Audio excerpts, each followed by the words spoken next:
And the second example, Edgar Walter, Robert James Fischer, Zurich 1959.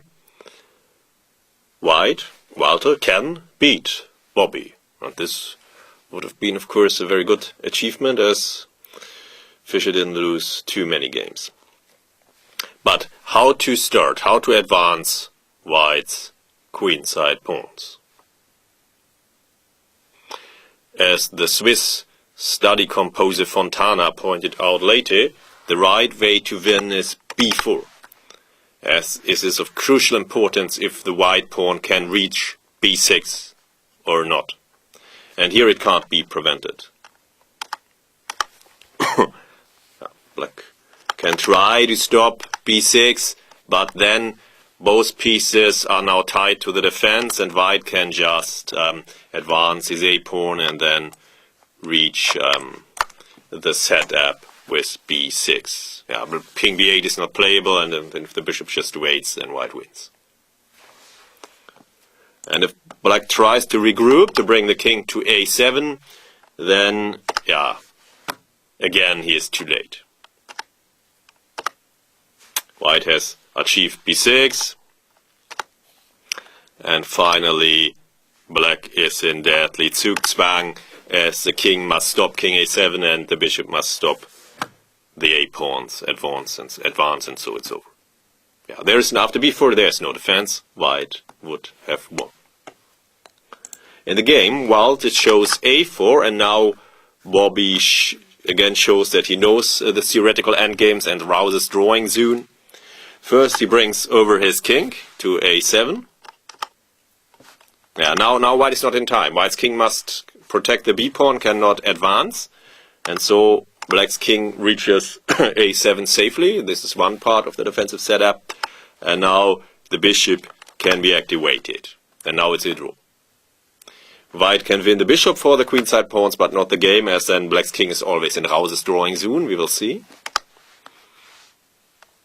Taking aim at the pawns, a typical defensive technique, and opposite colored bishop endings. Now black just waits.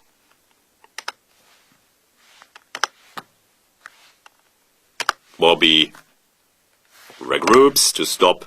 Of course, b6 must be stopped. And now, white cannot win. White could play b6 check. That would win the bishop, but not the game, as now black's king is inside Rauser's drawing zone, which is marked green here on the screen. Of course, it must be taken with a bit grain of salt. If black's king is, for example, on a8 and white's king could take the h4, then white would be winning. So black's king has always be close enough to reach the h8 corner if white takes the h4 pawn.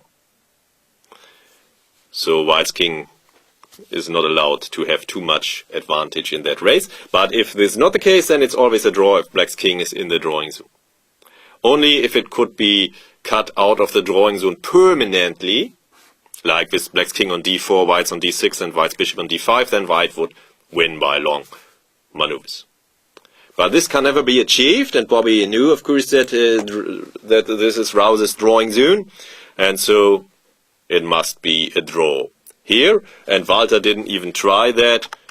Tried to bring his king over first to have this advantage in the race, so that the drawing zone doesn't apply. But the problem is that he cannot achieve this due to bishop d2.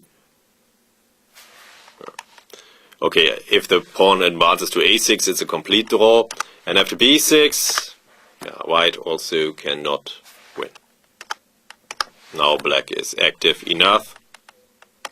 Or white's king is too badly placed. You can put it as you like. And now it's a clear draw again.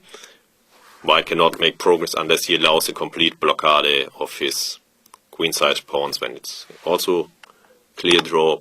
And so, a draw was agreed. And again, Bobby shows that he knows his endgame technique, and this of course helps a lot, and he has secured him a valuable half point. But Walter could have won here by playing b4 as then the b-pawn can advance to b6 sooner or later without allowing the drawing setup which Bobby reached in the game. This win was shown by the Swiss endgame composer Fontana.